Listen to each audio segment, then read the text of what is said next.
Gustavo Abreu. Gustavo es abogado, es magíster en Derecho Empresario, también es magíster en Derecho Administrativo y es doctor en Derecho por la Universidad Rey Juan Carlos de España.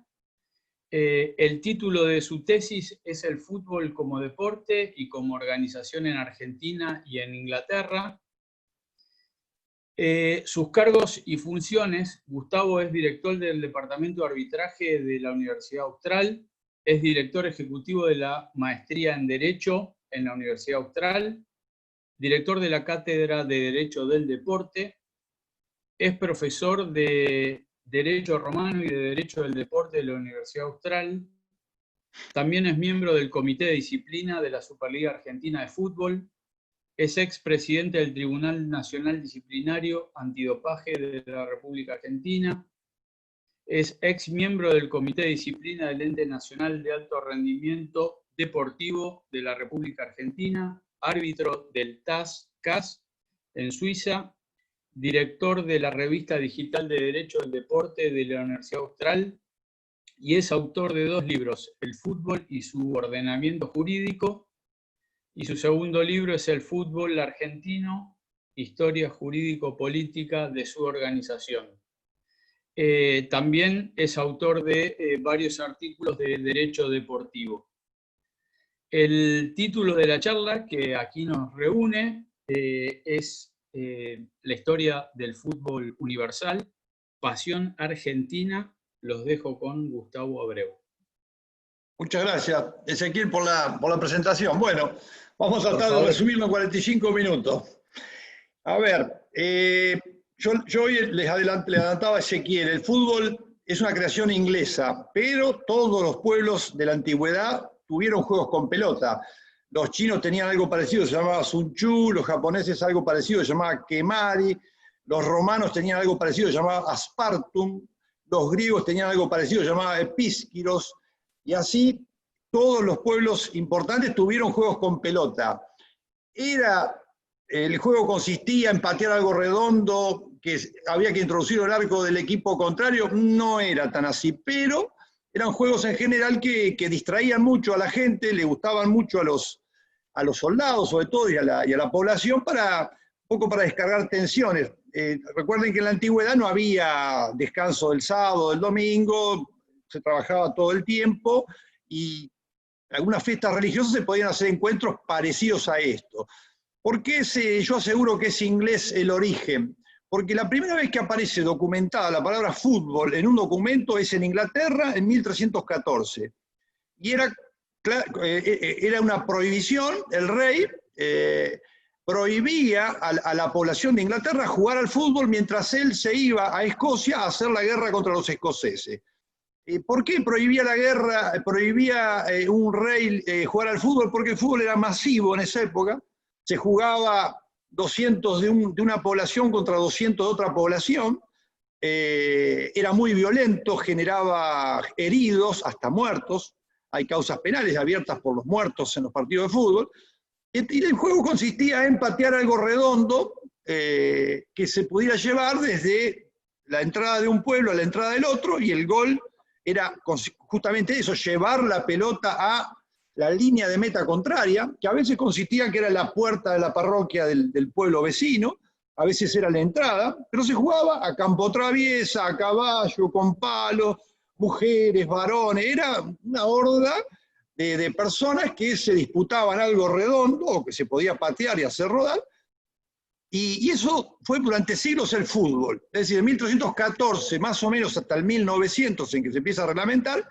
se daba el fútbol masivo. ¿Cuándo se jugaba? Fundamentalmente en una fiesta religiosa, que era el martes de carnaval, el último día, porque luego venía el miércoles de ceniza y el tiempo de Cuaresma, y bueno, una serie de prohibiciones de comer ciertas comidas, de ayunos y demás, de tipo religioso, y la gente se daba el gusto. El martes de carnaval, muy presente en toda la historia de Inglaterra, hizo que el fútbol no muriera nunca, que siempre se jugara. Y curiosamente, desde el origen, el fútbol era jugado por todas las clases sociales, es decir, la clase social alta, la media y la baja. Es decir, el día del partido de fútbol todos daban rienda suelta a esa pasión de ir atrás de algo redondo. Digo redondo porque podía ser ovalado también, porque vamos a ver ahora también que el fútbol y el rugby fueron el mismo deporte durante mucho tiempo. Por estos siglos desde 1314 a 1900 fueron siglos de barbarie en el fútbol, pero existía algo que se llamaba fútbol y que se practicaba de esta manera, ¿no? ¿Cuándo se va a reglamentar y el fútbol se va a entrar a aparecer? Bueno, y hubo, me olvidaba decirlo, hubo unas 25 prohibiciones entre 1314 y 1900. Es decir, el Estado inglés, llámese el rey, prohibía jugar al fútbol, porque el fútbol no preparaba para la guerra.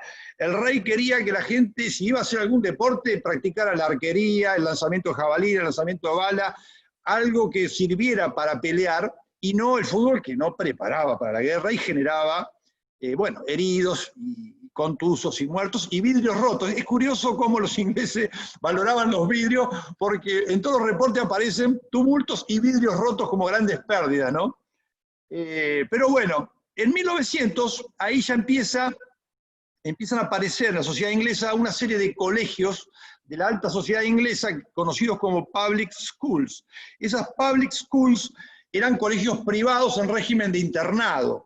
Más allá de la denominación que no eran escuelas públicas, ahí se juntaban en esas public schools, que eran 9 en esa época, estamos hablando de principio del siglo XIX, 1810, 1820, se juntaban los hijos de los miembros de la alta sociedad inglesa. ¿Qué pasaba en esos colegios? Bueno, uno de esos colegios era el colegio de la ciudad de Rugby, y el otro, por ejemplo, el de Eton. El colegio de Eton es famoso porque ahí van los hijos de la reina, ¿no?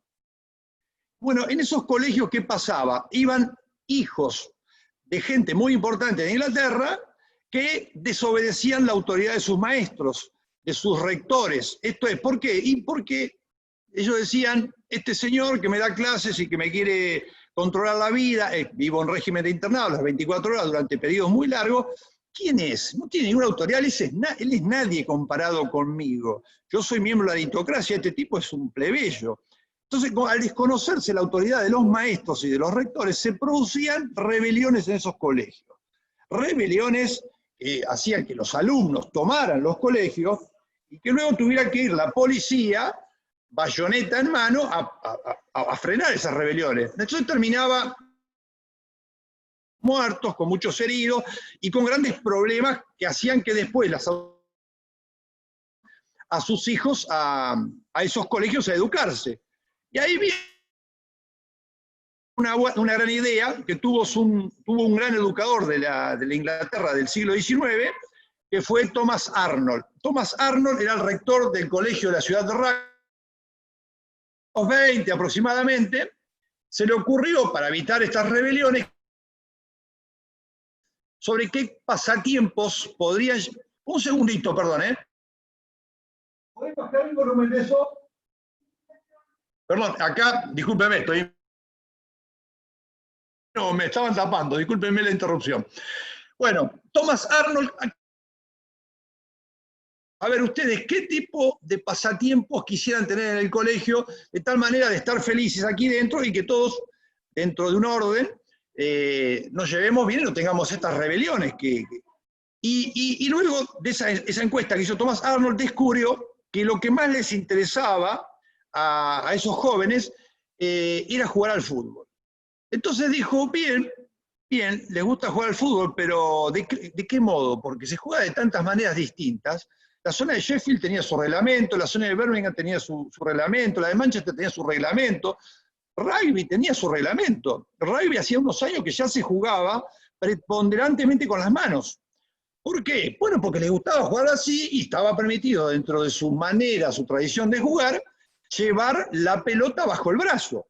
Como llevar la pelota bajo el brazo, si es redonda, es incómoda, habían logrado que el zapatero del colegio, de apellido Gilbert, hiciera unas pelotas ovaladas, que eran muy cómodas para llevar bajo el brazo.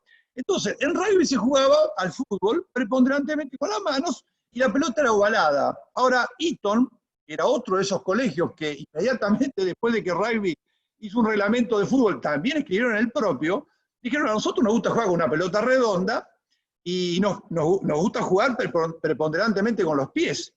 Entonces hubo una época, hay unos 30, 40 años, donde esos colegios, esos 9 colegios, que eran lo mejor de la sociedad inglesa, reglamentaron en cada uno de esos colegios a su manera el fútbol. ¿Y quiénes lo hacían? Los alumnos del último año, los alumnos que estaban ya a punto de egresar. ¿Por qué? Porque, bueno, porque eran los que más autoridad tenían sobre el resto de los alumnos. Es una historia aparte, que no hay tiempo acá para explicarlo, pero había una tradición en Inglaterra de que los alumnos del último curso tenían un poder sobre los alumnos de los cursos inferiores que era tremendo. A veces llegaban a situaciones de esclavitud o de malos tratos y demás, pero que bueno, que eran de cierta manera permitidos. Esto dicho así, de paso, es un poco para explicar que quienes reglamentaron en cada uno de esos 9 colegios una manera de jugar al fútbol de determinada forma fueron los alumnos del último curso, o sea, los más grandes del colegio. En 1846, los alumnos de rugby pusieron un reglamento por escrito por primera vez en la historia.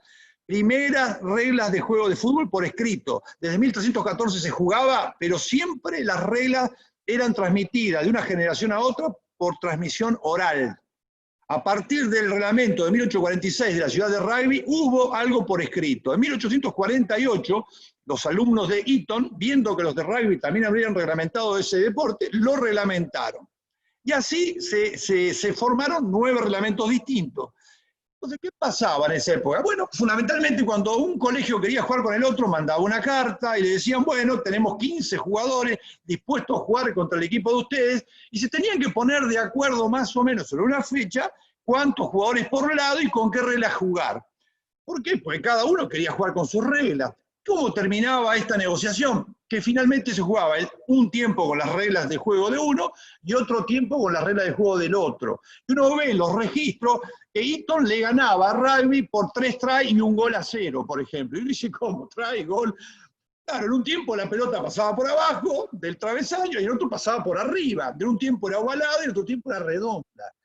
Bueno, esto era muy divertido para contarlo de esta manera, pero era un problema organizar un partido de fútbol. Entonces dijeron, bueno, más adelante, cuando estos alumnos de los colegios en régimen de internado fueron a la universidad, fundamentalmente se encontraron en Oxford o en Cambridge. Eran las 2 universidades de Inglaterra en ese momento. Y ahí querían seguir jugando al fútbol, como jugaban en su colegio secundario. Entonces ahí dijeron, che, acá habemos graduados de 9 colegios distintos, vamos a hacer una cosa, ¿por qué no unificamos un reglamento y jugamos todo con el mismo? Y así fue. En 1862, en Cambridge se pusieron de acuerdo alumnos egresados de los distintos colegios y pusieron un primer borrador unificador de reglas de juego, que era una mezcla de rugby y de fútbol. Finalmente, en 1863, al año siguiente, ya gente que ya había egresado de la universidad, dijeron, acá hay que organizar una federación, hay que organizar algo que nuclee a distintos clubes y colegios que quieran competir, que tenga una autoridad superior y tener un campeonato organizado y un set de reglas de juego para toda Inglaterra. En 1863 se reúnen la mayoría de estos graduados de colegios secundarios y graduados de universidades, y un total de 11 colegios y clubes en Londres, en la Freemasons Tavern, que todavía existe, pusieron por escrito, después de 6 reuniones que no se ponían de acuerdo, pusieron por escrito un juego de reglas definitivo, que lamentablemente terminó de expulsar a la facción de rugby.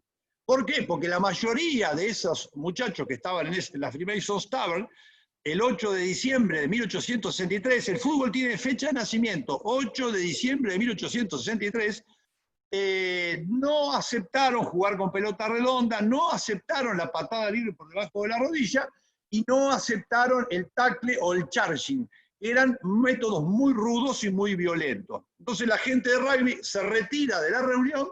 Años más tarde, en 1871, va a fundar la Rugby Football Union. Fíjense, jugaban un deporte distinto, pero todavía seguían diciendo que era fútbol.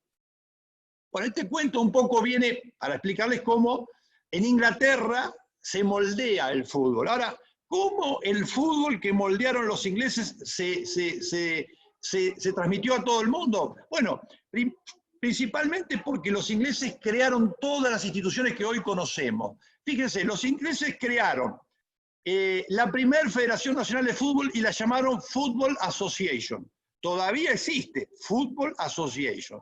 Luego dijeron, bueno, ahora que tenemos un mismo set de reglas de juego, vamos a jugar partidos amistosos entre todos los clubes de Inglaterra que estén afiliados a la Football Association, porque no había campeonato oficial, había solo partidos amistosos. Los partidos amistosos, como la pasión era tan grande, se llenaban las canchas.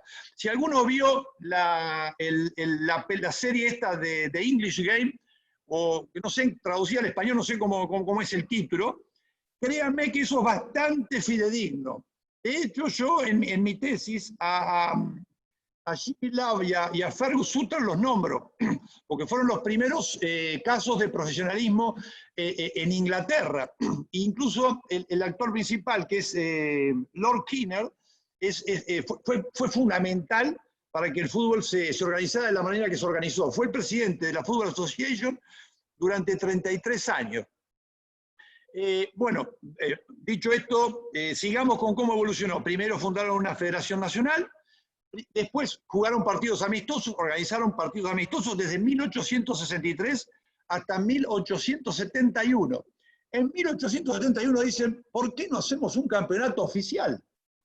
Un campeonato en que todos estén obligados a competir. Porque ¿qué pasaba con los partidos amistosos? Las canchas se llenaban, se recaudaba dinero, pero a veces, como eran amistosos, algunos equipos no comparecían el día del partido, porque conseguían otro partido en otro lugar que les pagaban más, y dejaban en banda al organizador, la gente en las tribunas, devolver entrada, y se cansaron. Dijeron, vamos a hacer algo oficial, cosa que el equipo que no cumple es desafiliado y no juega más. Y así nace la FA Cup. La FA Cup es el campeonato más viejo del mundo que todavía se juega. Entonces, los ingleses hicieron todo. Primero, Federación Nacional. Después, 8 años más tarde, FA Cup. Tuvieron FA Cup hasta 1888 como único campeonato. Ahora, ¿cuál es el problema del campeonato al modo Knockout Competition, como ellos le llaman, o FA Cup? El problema es que si vos invertiste dinero en contratar jugadores extranjeros o profesionales, y luego quedás eliminado en la primera o en la segunda ronda, porque son campeonatos, ¿qué hacés con esos tipos? Te los trajiste de Escocia con toda la familia y les tenías trabajo todo el año. Entonces, en 1888, un jugador escocés que había jugado en Aston Villa, de apellido McGregor, dijo, ¿por qué no hacemos un campeonato que haya que jugar todos los domingos? Que juega todo el año y el que suma más puntos es el campeón. Bueno, inventaron la liga, campeonato de liga, o sea, los ingleses inventaron todo, reglas de juego, partidos amistosos, FA Cup, campeonato de liga. Después que inventaron el campeonato de liga, dijeron, che, acá está pasando algo, se está llenando de escoceses Inglaterra, vienen todos, eran los mejores jugadores de la época. Los escoceses eran los jugadores que jugaban, según me lo dijo un inglés, jugaban a la sudamericana. Esto es, a ras del piso, con la pelota, con la habilidad, con el dribbling, o gambeta, como le decimos nosotros, es decir, engañando al rival y no al kick and rush, que el kick and rush es el típico juego inglés. Patearla, pegarle fuerte y correr todo atrás de la pelota. Bueno, los escoceses fueron los que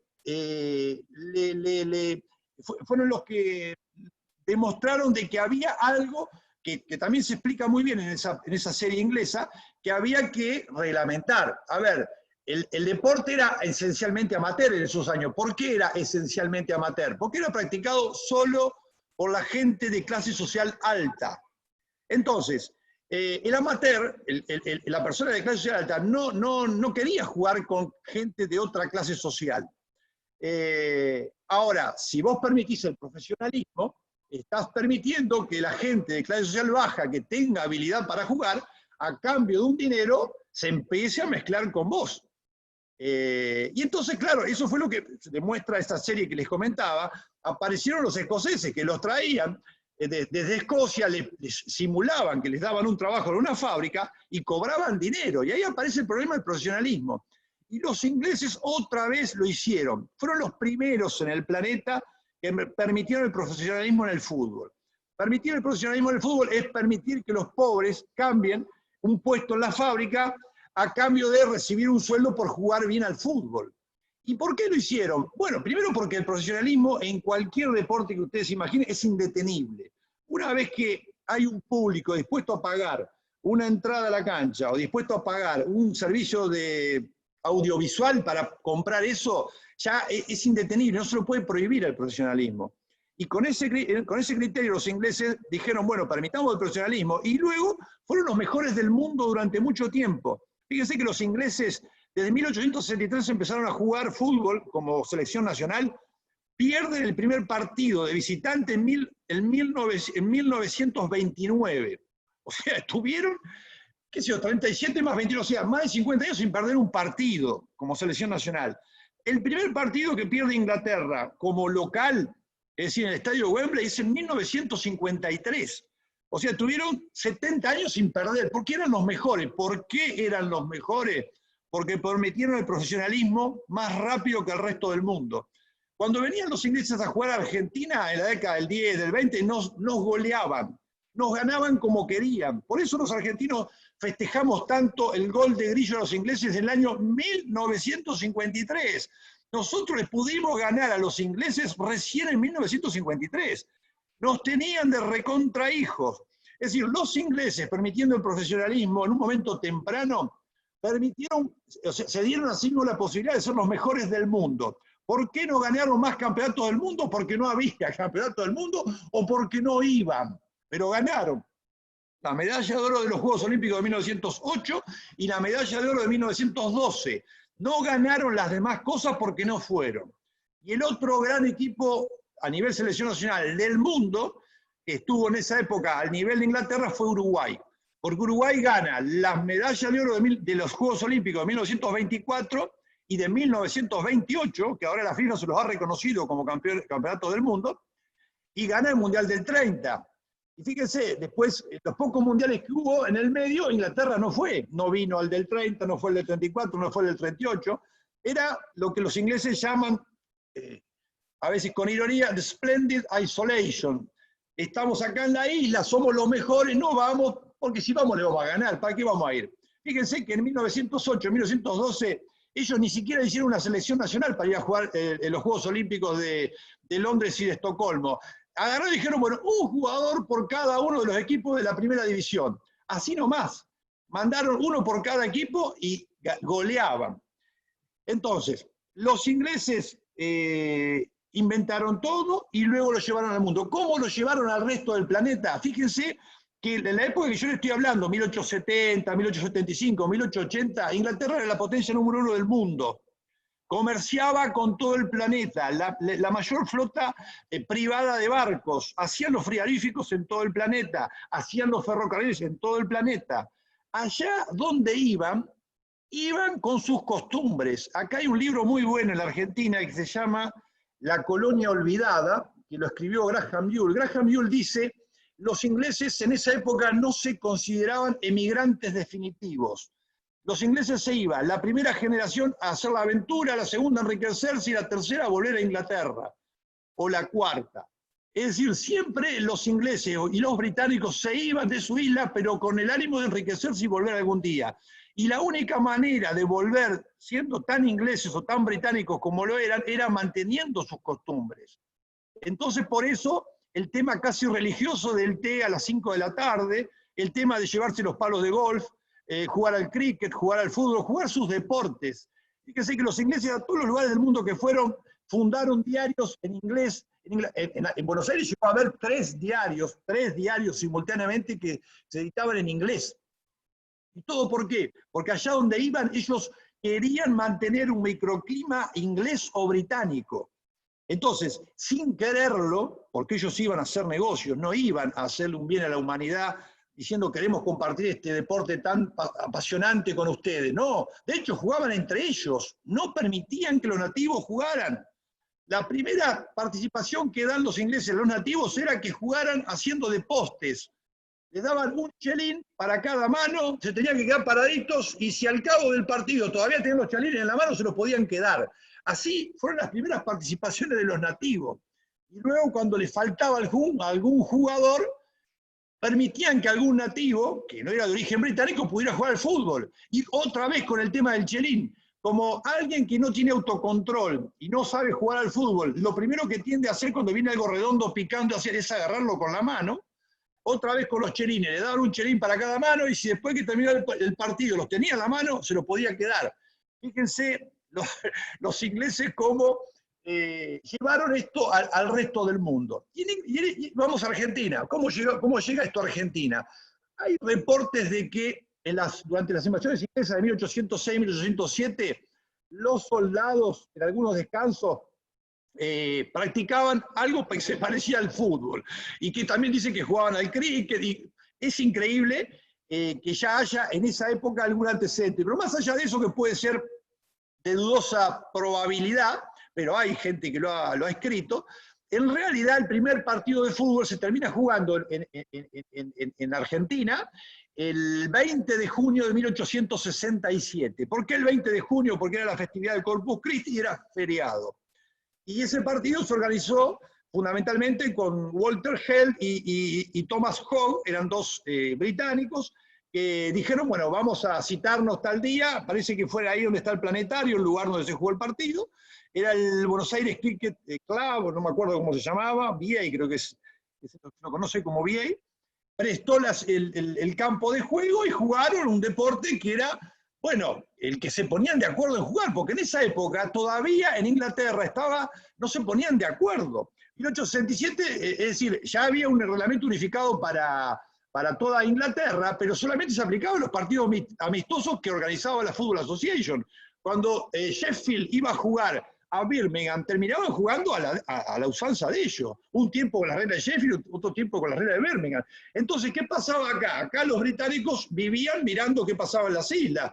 Y todo el tiempo decían, bueno, a ver, ¿cómo jugamos? ¿Jugamos con las reglas de Eton o las reglas Association o las reglas de rugby?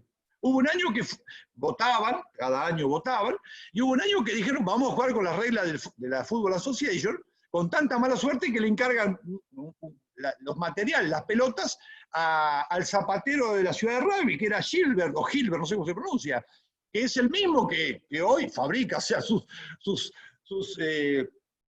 descendientes son los fabricantes de la pelota de rugby, ¿no?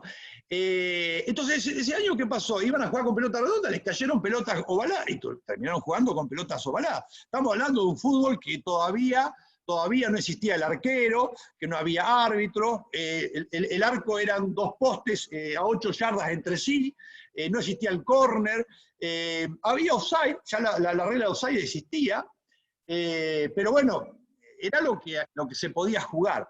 Entre 1867 y 1893, que se fundó la AFA, se jugaban partidos amistosos, fundamentalmente entre quienes, entre ciudadanos de origen británico. No se podía jugar si no era invitado por algún británico, porque la cosa, uno ve incluso los registros de los partidos, porque luego en el diario inglés, en el diario argentino, pero que salía en inglés, aparecían las formaciones de los equipos, y uno ve que eran todos apellidos británicos. Era increíble esos primeros años cómo no dejaban entrar a los nativos, ¿no? Bueno, en 1893, un escocés de apellido Watson Hatton, que había sido traído a la Argentina por el Colegio San Andrés para que impartiera clases de educación física y de fútbol, es el que funda la AFA inglesa. La AFA inglesa va a transcurrir entre 1893 y 1912. ¿Qué quiero decir con la AFA inglesa? El estatuto, los reglamentos, todo estaba en inglés. En las asambleas se hablaba en inglés. En el campo de juego, el árbitro con los jugadores hablaban en inglés. La AFA, la etapa inglesa, es dominada fundamentalmente por dos equipos, que son los dos primeros equipos de ser los número 1 de Argentina.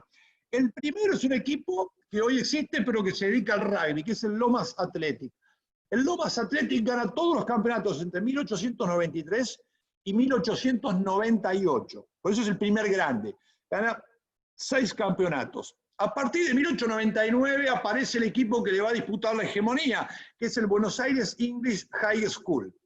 El Buenos Aires English High School era el colegio que ya Watson Hatton, que había fundado la AFA, se había ido del San Andrés y fundó su propio colegio. Es decir, los alumnos de ese colegio salen campeones en 1899. En 1900 la AFA inglesa saca una resolución que dice que no se puede competir en los campeonatos de primera división de la AFA con nombres comerciales. Y entonces el Buenos Aires English High School tiene que cambiarse el nombre.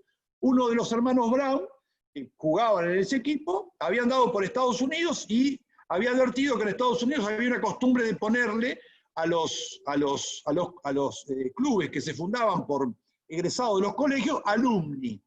¿Por qué alumni? Porque alumni en latín significa graduado, significa egresado. Entonces, a partir de 1900, el Buenos Aires English High School empieza a competir como alumni. Y ese es el segundo grande del fútbol argentino. Gana 10 campeonatos entre 1899 y 1911, que es el último campeonato que gana el alumni. El alumni ganador de los campeonatos de fútbol no tiene nada que ver con el alumni actual del rugby. El alumni es un campeonato, es un equipo que nunca fue un club, el de los hermanos Brown, eran 6 hermanos Brown, y se disuelve. Es uno de los pocos clubes que se disuelve. Yo vi el acta de disolución. Era la casa de familia de los hermanos Brown, ahí en San Telmo, y bueno, cuando ya se pusieron grandes los hermanos Brown y no quisieron jugar más, en el 1912, ¿qué hicieron? Simplemente no se presentaron las 3 primeras fechas del campeonato y quedaron desafiliados. El reglamento decía eso. Y ese campeonato, 1912, es el último que gana un equipo de origen británico. Lo gana el Quilmes Athletic Club. El Quilmes Athletic Club es el antecedente del Quilmes Atlético Club de ahora. O sea que puede decirse que el club más viejo de la Argentina, el decano, en materia de participación en fútbol, es el Quilmes Atlético Club. Algunos me dirán, pero Gimnasia y Esgrima de la Plata es más viejo. Sí, es más viejo por unos meses, pero Gimnasia y Esgrima de la Plata no jugaba al fútbol en los primeros años. Por eso no se considera Gimnasia y Esgrima de la Plata como el más viejo de todos los clubes de la Argentina. Bien, el Quilmes Athletic Club era tan británico que, ahí les cuento una anécdota, fueron gente de la ciudad de Quilmes a asociarse al club para poder jugar al fútbol. Y claro, no los dejaron asociarse porque no eran de origen británico.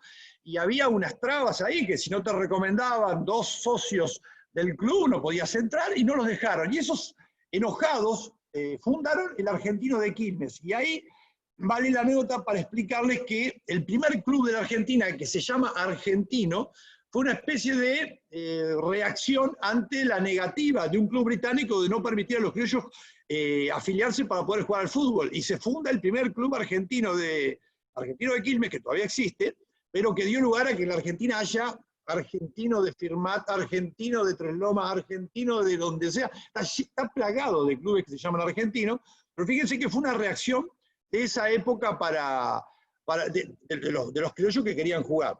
Ahora fíjense, en la primera división, hasta 1912, hubo solamente clubes británicos, pero ya había segunda y tercera división, y ya se iban fundando clubes criollos. En 1901 se había fundado River, en 1903 se había fundado Racing Club de Avellaneda, en 1905 se fundó primero Independiente y después Boca, y en 1908 se funda San Lorenzo de Almagro.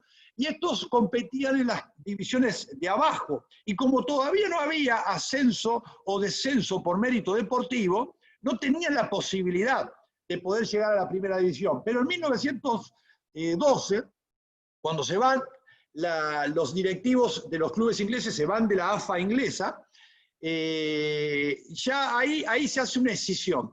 Entre 1912 y 1934, la AFA va a tener 3 escisiones. Durante las decisiones fueron entre 1912 y 1915, 1919, 1926 y 1931 y 1934. Había 2 primeras divisiones, había 2 selecciones nacionales. Ahora, esa apertura de necesitar muchos equipos para la primera división permitió que Boca ascendiera a la primera división sin tener que ganar un ascenso. En cambio, River había ascendido antes que Boca, porque era un club más viejo, al ganarle una final a Racing Club de Avellaneda. Entonces ahí viene un poco la chanza de que, bueno, ustedes nunca ascendieron, ustedes eran de la B, todas esas pavadas. Yo mucho no creo en ese tema de pensar que un club es más grande o menos grande porque ascendió o no descendió nunca, me es una pavada. Pero de todas maneras eso explica cómo la mayoría de los clubes criollos tuvieron la posibilidad de entrar a la primera división, que fue la decisión de entre 1912 y 1915. Ahora fíjense, a partir de 1913 aparece el gran campeón criollo, el primer gran campeón criollo, que es Racing Club de Avellaneda.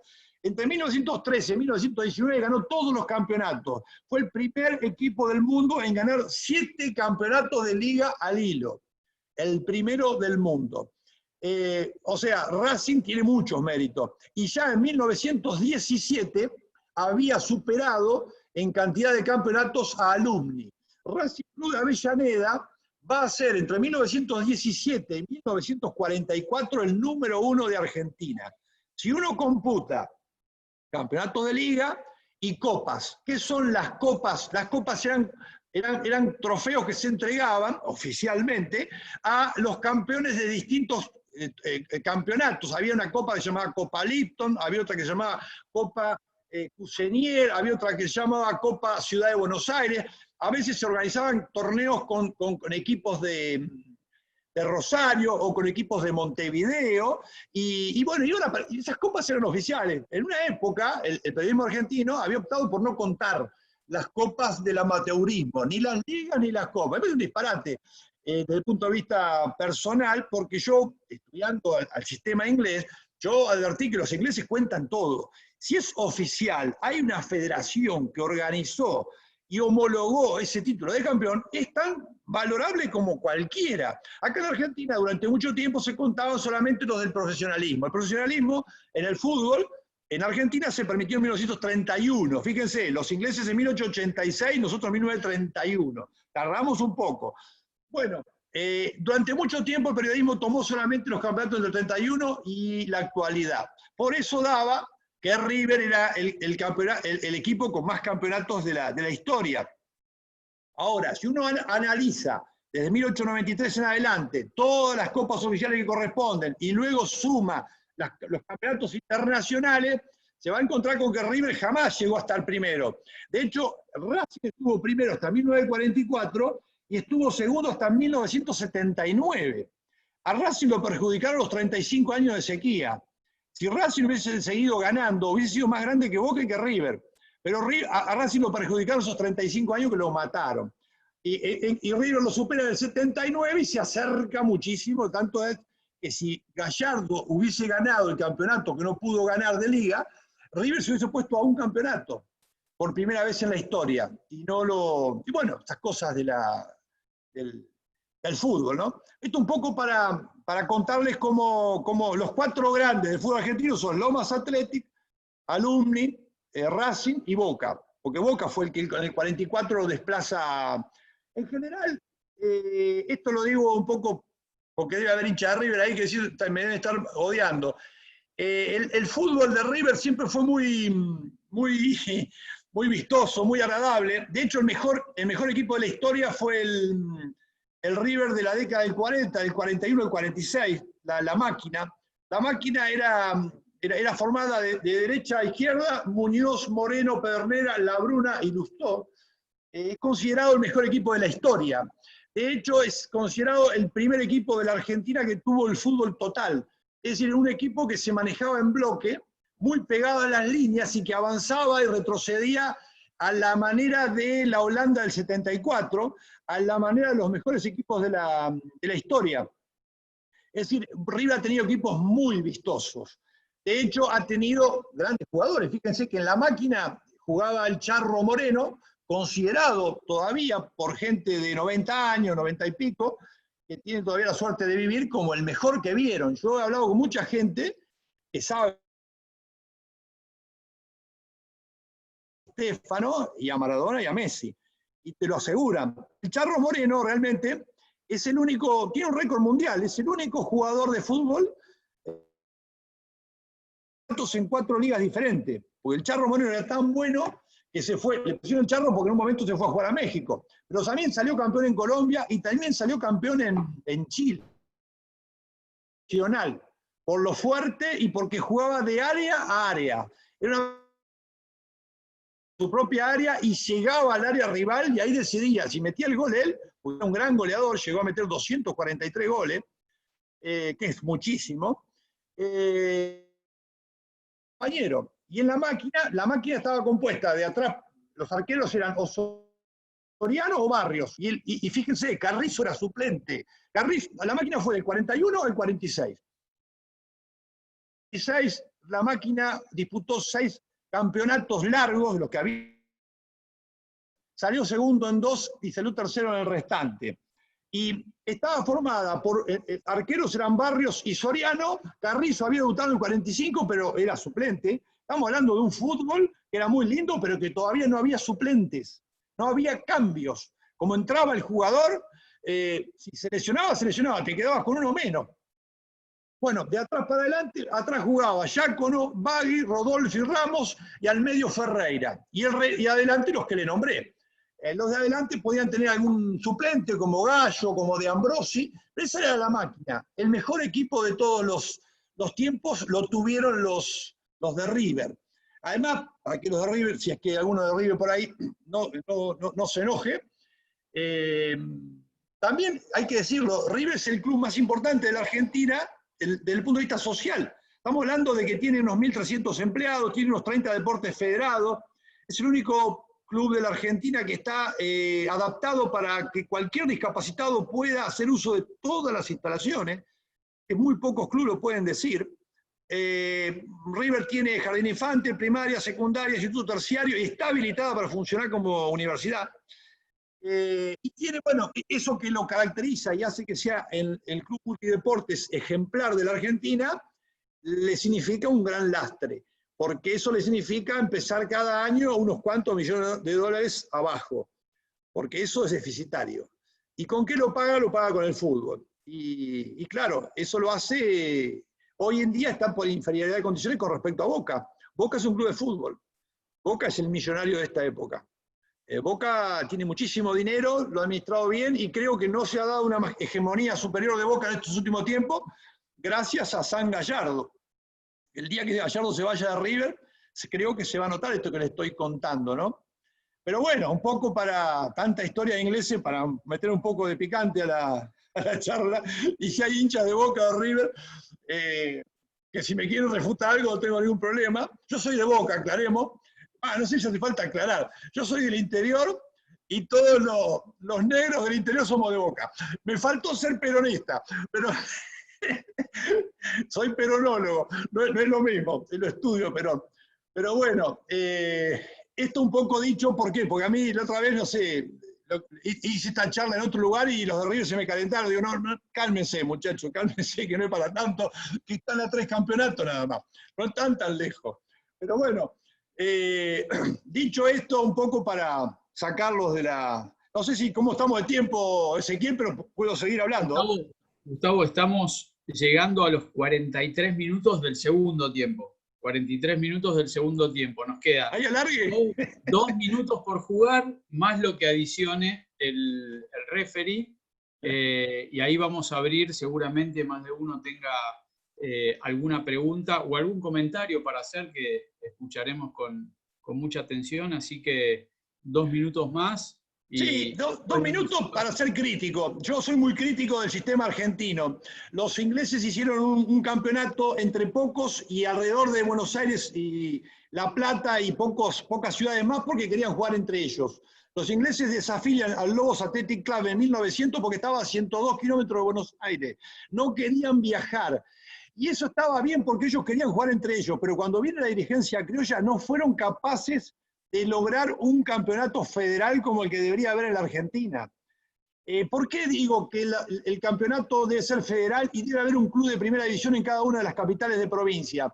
Porque esos clubes de fútbol de la primera división, si están en cada una de las capitales de las provincias, ofician como detectores de talentos a edad temprana.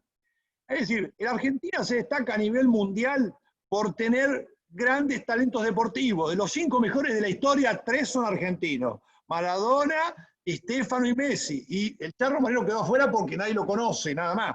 Pero fíjense, y esto ha sido obra casi del azar o de la casualidad, porque Messi nació en Rosario, Maradona nació en Villafiorito y Di Stéfano nació en Barracas. Es decir, tuvimos suerte de que esos talentos nacieron en los lugares donde había clubes que lo detectaron a edad temprana. Esto es, los talentos no eligen vivir en Buenos Aires y alrededores, nacen en cualquier lugar del país. Y tiene que haber, cerca de donde nace ese talento, un club cercano, porque ese chico va a tener que ir a entrenar todos los días a ese club, luego va a tener que competir los fines de semana, y tiene que estar cerca de su casa, de sus amigos, de sus afectos. Si uno va a esperar que pase lo que pasó con el Burrito Ortega, que se venga de Jujuy, mil y pico de kilómetros, a una pensión en River, a pasarlo mal y extrañar a los amigos, es un milagro. Nagnudel hizo una encuesta en materia de básquetbol. Nagnudel es el fundador de la Liga Nacional de Básquet, que es un poco la responsable de la época de oro del básquet argentino. Y Nagnudel dijo, de 10 jugadores que dejan su casa y se van a miles de kilómetros a una pensión de un club, llega 1. 9 se pierden.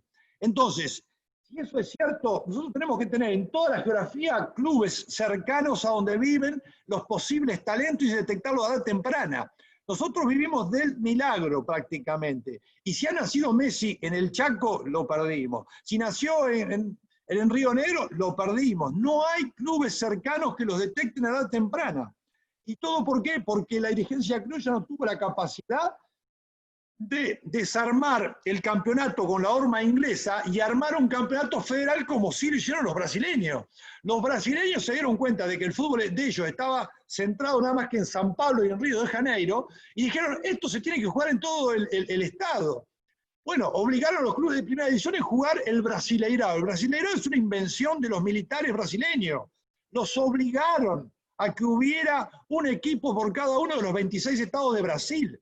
Nos hicieron una huelga, se armó un lío bárbaro en la década del 70, porque los clubes decían, ¿quién paga los aviones? Porque Brasil es un continente. Y los militares dijeron al principio lo vamos a pagar nosotros, y cuando el negocio lo pueda pagar, lo va a pagar el negocio. Y hoy el Brasileirao se juega en toda la geografía brasileña. Fíjense, los brasileños nos llevan, son 5 veces la población nuestra, y encima tienen detectores de talento en todo el territorio. Es casi un milagro que nosotros hoy compitamos con Brasil. ¿Por qué? Porque damos ventaja. Entonces, yo soy muy crítico del sistema argentino y, bueno, esto fue una simple reseña. En la AFA no me quieren, nunca me nombran en los arbitrajes en el TAS, nunca me han nombrado todavía, es increíble, es por esta charla. Pero bueno, por suerte los clubes sí me nombran. Pero bueno, eso quería decirles. Yo creo que los campeonatos argentinos son de los peores del mundo en cuanto a organización y en cuanto a distribución de las competencias. Bueno, ahora sí, creo que ya estamos, ¿no? Espectacular, Gustavo. Muchísimas gracias. Te agradezco de antemano. Y damos lugar a todos aquellos que quieran hacer preguntas. Ezequiel Mazzoni, ¿levantaste la mano? No, perfecto. Todos aquellos que quieran hacer No importa, Ezequiel. A otro Ezequiel no le puedo decir que no. Quédate tranquilo. Además, vos fíjate, acá está Ezequiel, que lo tengo a mi derecha en la pantalla. A vos abajo, somos 3 Ezequieles. O sea, impresionante. No, te iba a preguntar algo, Gustavo. Impresionante primero la velocidad en la cual hablas, ¿eh? Estoy admirado por la velocidad en la cual hablas. Si me dan pocos minutos voy más rápido, por eso. No, es impresionante, te digo, te tiran 40, directamente tenemos que poner un subtitulado abajo porque no te llegamos a leer. Pero pensaba en lo siguiente, 2 cosas quería preguntarte. Una, como historiador del fútbol y como árbitro, si hay algún hecho en particular que te llamó la atención, que vos digas, esta anécdota, este episodio me llamó como mucho la atención en la historia del fútbol, que nos quieras compartir y que no lo hayas hecho todavía. Y segundo, pensando en el cambio del deporte, en el desarrollo del fútbol, así como se incorporó hace no tanto el VAR, o que el arquero la pueda agarrar con la mano, bueno, ¿qué otro cambio a vos creerías que se debería incorporar en el fútbol para hacerlo más dinámico? Mira, una anécdota la cuento después. Anécdotas de los mundiales son grandiosas, pero te las cuento después. Pero lo del VAR a mí me parece un paso adelante. Es muy positivo. La tecnología en los deportes es innegable que los mejora. Basta ver con la tecnología del ojo de halcón en el tenis, por ejemplo. La tecnología hace que, los deportes tienen algo muy lindo, que es que idealmente ponen en igualdad de condiciones a los contrincantes. Siempre el deporte busca eso. Qué sé yo, si es boxeo, tiene que pesar lo mismo. Si es juego de equipo, tiene que haber la misma cantidad de jugadores por lado. Si es en tema de edades, tienen que competir los niños entre las mismas edades. No pueden competir mujeres con varones. ¿Por qué? Porque los varones tienen testosterona y las mujeres no tienen tanta testosterona y son más fuertes. Entonces, esa igualdad ideal, hay que cuidarla. Y es decir, si viene un árbitro y con malas intenciones o por bestia toma malas decisiones y hay medios tecnológicos para advertirlo, eso hay que aplaudirlo. Ahora, nos estamos yendo al otro extremo. Yo he visto el campeonato español y este campeonato español que ganó el Real Madrid prácticamente lo ha ganado a fuerza de VAR. Todos los dudosos son a favor del Real Madrid y todos los dudosos son en contra del Barcelona. Es un papelón. Es decir, cómo se está administrando el VAR es una vergüenza. Con lo cual, yo creo que es un adelanto muy positivo el del VAR. Para mí, el VAR se debería transformar más que nada en TMO. TMO es el sistema parecido del rugby. El sistema del rugby es mucho mejor. ¿Por qué? Primero porque el que decide no es el árbitro que está en cancha, que está a 200 pulsaciones por minuto y presionado por los jugadores o por el entorno, decide que está arriba, el que ve el video. Otra, la conversación entre el árbitro y los que están arriba es pública, el público escucha para que no escondan nada. El TMO debería ser adoptado por la FIFA o por el fútbol porque es mucho, mucho, mucho mejor. Vamos a otro ejemplo, la Copa América de Brasil. Los dos penales que no quisieron siquiera revisar porque estábamos jugando contra Brasil de visitante. Es un papelón. Entonces el VAR es positivo y creo que hay que mejorarlo. Y otra cosa, hay que conseguir árbitros que sean indiscutibles. Hay que conseguir que haya muchos Colina. ¿Se acuerdan de Colina, el pelado este italiano que, bueno, ese es un tipo serio y es un tipo que nadie lo puede discutir? Hoy es el encargado del VAR en la FIFA. Bueno, hay que conseguir muchos Castrilli, muchos Colina. Castrilli era bueno cuando estaba dentro del campo de juego, después medio que desbarrancó, pero bueno, conseguir gente que no sea influenciable. Yo la vez pasada hablaba con, yo estuve en el Comité de Disciplina de Superliga y hablaba con Elizondo, el presidente de la Superliga, que lamentablemente Marcelo Tinelli se ha encargado de desarmar. Esto es otro paso hacia atrás. Yo le decía a Elizondo, ¿cuánto cobró Pitana por dirigir la final de la Supercopa de la Liga? Y me dice, mira, unos 200.000 pesos. 200.000 pesos. Es un vuelto para cualquier suplente de los equipos que jugaron ese día. ¿Cómo puede ser que el árbitro sea siempre el pobre, el más pobre del espectáculo? El árbitro tiene que ganar fortuna. ¿Por qué? Porque no tiene que ser, ni siquiera se le debe ocurrir el tema de que alguien venga a tentarlo con algún soborno. Los sobornos vienen de la época de los griegos, siglo V a.C., ya hay prueba de que los griegos sobornaban a sus rivales. Es decir, si los griegos que vivían creídos de que los dioses todo el tiempo los estaban mirando, sobornaban, calcula hoy. Hoy hay un problemón en el fútbol, en el deporte mundial, que es el match fixing. El match fixing es los sobornos. ¿Cómo vas a tener un árbitro que es un pobre que está esperando a alguien que le oferte algo? Y él me decía, y bueno, pero es así, y bueno, tenemos un convenio colectivo. No, está bien, pero vos fíjate, los únicos árbitros que son indiscutibles en el mundo del deporte son los árbitros de los deportes del deporte americano. Fíjate que nunca hay un problema con un partido de la NBA. Los tres árbitros son insobornables, son buenos. Bueno, entonces, tecnología, más pagarle lo que le corresponde a un árbitro y conseguir gente que sea intachable. Vos me dirás, che, no conseguimos intachables para ser políticos, vos querés encontrar para el arbitraje. Bueno, es cierto. Pero bueno, hay que hacer la búsqueda. Porque el tema, en el fondo, termina siendo un problema de orden moral. Si vos tenés inmorales que son dirigentes o que son árbitros de fútbol o que son... Y después el sistema se complica.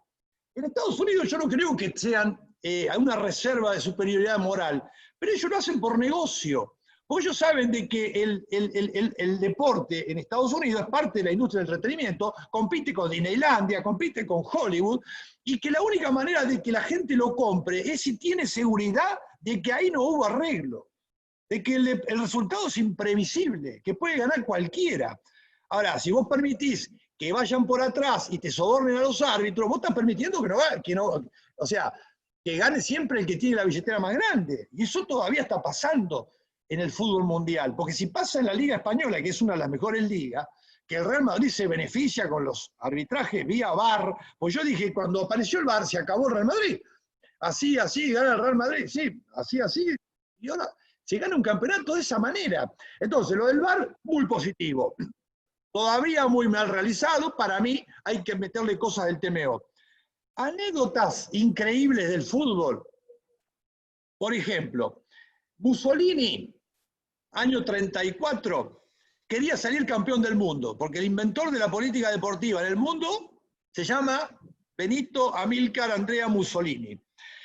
Él se dio cuenta de que poniendo dinero estatal en los deportes se hacía más popular. Entonces en el año 1929 empieza lo que se llama política deportiva. De hecho, el derecho deportivo nace en Italia. La primera revista de diritto sportivo es italiana. Bueno, él agarra y dice, bueno, ¿dónde están los mejores jugadores del mundo en Sudamérica? Bien, vamos a crear la figura del oriundi. ¿Qué es el oriundi? El oriundi es un italiano que nació en Sudamérica. Entonces, bueno, pero están en Sudamérica, no hay problema, los traemos. O sea, fíjense, el Mundial del 34, la mitad del equipo eran 4 argentinos y un brasileño. Los argentinos eran Raimundo Orsi, Atilio de María, Luis Monti, y el otro nunca me lo acuerdo. Ay, ¿quién era el otro? Y había otro italiano que estaba en Brasil, que era de apellido Guarisi. Me está faltando el otro de Argentina. Bueno, se gana el Mundial del 34 no solo con la mitad del equipo de otro país, sino que amenazando rivales. Los amenazaba de muerte. Y después, como no le alcanzaba a amenazar al rival, al árbitro, también amenazaba a sus propios jugadores. Bajaba al vestuario y le decía, o gánalo, el gesto yula, es el gesto que se usaba en el circo romano cuando había que degollar a algún gladiador.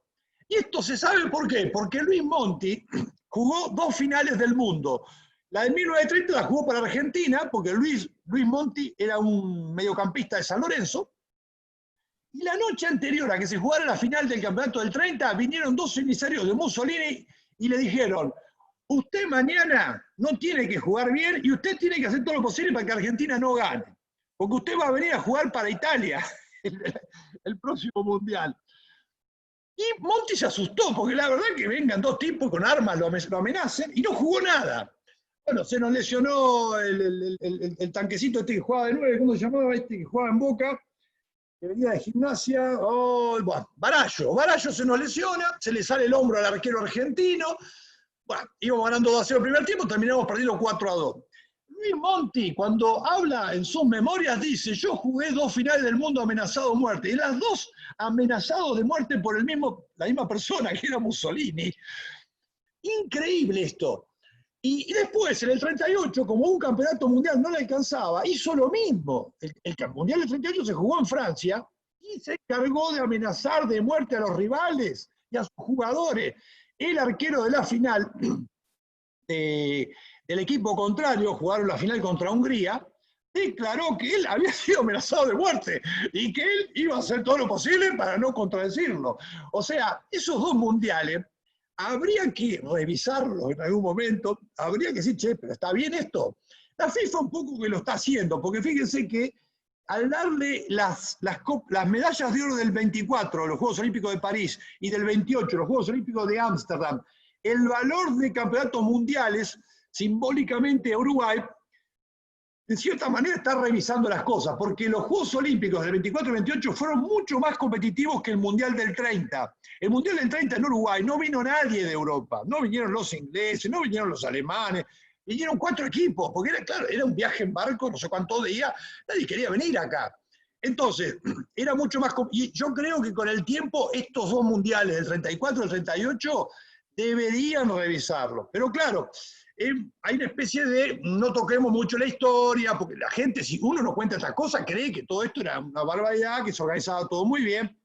El Mundial del 54 que gana Alemania, habría que revisarlo. Los muchachos alemanes habían tomado algo que volaban en la final, y le terminan dando la vuelta el partido a Hungría, que fue la mejor selección de la década del 50, pero porque en el segundo tiempo tenían 2 motores los muchachos. Y claro, no había control antidoping, pero se sospecha que había habido un café veloz, porque en la primera ronda, sin doping, Hungría le había metido 8 a Alemania. Y en la final pierden, que los pasaron por arriba. Es decir, hay anécdotas, hay eh, a mí siempre me dicen, che, vos sos muy pesimista, contás lo peor, lo que está podrido. Bueno, yo digo, no es que yo sea pesimista, pero si uno no detecta los problemas, ¿cómo va a hacer para tratar de buscarle solución? Uno cuando critica algo es porque tiene la idea de que lo puede mejorar, lo puede cambiar. Ahora, el tema del doping, junto con el tema que les nombré hoy del match fixing, soborno para arreglar partidos, siguen siendo las dos grandes lacras del deporte mundial. Y no cambia, esto empezó con los griegos, siglo V a.C., ya hay pruebas de soborno y hay pruebas de que los atletas se dopaban. Nada más que como no había control antidoping, se podían dopar libremente, pero ya el tratado, el corpus hipocrático de Hipócrates, ya habla de dietas especiales para deportistas que aumentaban el rendimiento. Y lo de los sobornos se descubrió cuando se enterró las ruinas de Olimpia, que había muchas estatuas en honor a Zeus, que en la base decía, esta estatua se construyó con lo recaudado en concepto de multa del atleta Astilos de Crotona por haber sobornado a fulano, y que estaban todas en la entrada del estadio porque era, viejo, como no hay manera de evitarlo, que sea una vergüenza para la familia y para el resto de la... O sea, y los griegos, a ver, eran profundamente religiosos. Uno a veces lee cosas de literatura griega y los dioses interactúan con las personas. Uno dice, estos tipos, ¿qué tomaron que están escribiendo así? Pero ellos creían profundamente en los dioses. Y creían y así todo engañaban. O sea, somos los seres humanos cuando competimos en algún deporte, cuando estamos ahí defendiendo los colores, cuando nos volvemos locos, realmente hacemos cualquier cosa. En materia de doping, yo siempre cuento otra anécdota. La Agencia Mundial Antidoping... Gustavo, perdón. Son las... yo tomé aire, te confieso, tomé aire para interrumpirte 5 veces y no pude, pero son las 8, van a ser 8:10 y nos estamos extendiendo. No tengo palabras para agradecerte esta charla espectacular, realmente ha sido espectacular.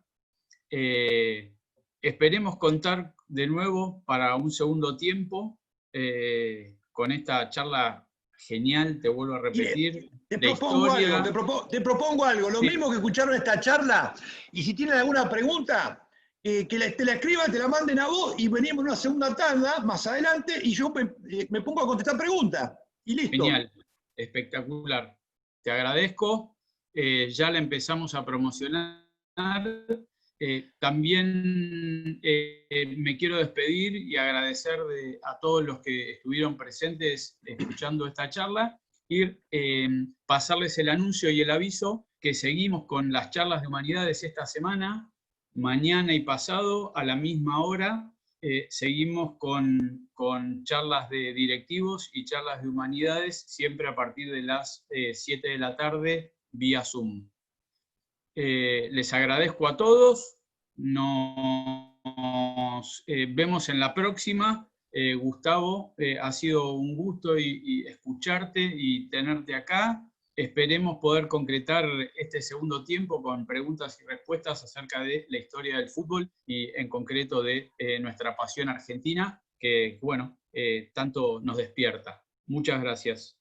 Gracias a ustedes, un gusto para mí, me sentí muy cómodo, así que cuando quieran, repetimos. Muchas gracias, Gustavo, Muchas espectacular. Gracias Gracias a ustedes. Buenísimo. Excelente. Muchas gracias. Muy bueno. Gracias, Ezequiel. Gracias, Máximo. Gracias a todos por invitarnos. Muchas gracias. Muchas gracias, Gustavo. Muchas gracias, Ezequiel, colegio. Adiós. Chao, muchísimas gracias. Nos vemos, Eze. Chao, Victoria. Chao, querido. Chao, Ezequiel. No, saludos a Fran. Gracias. Chao, Feli, genio. Nos vemos, Eze.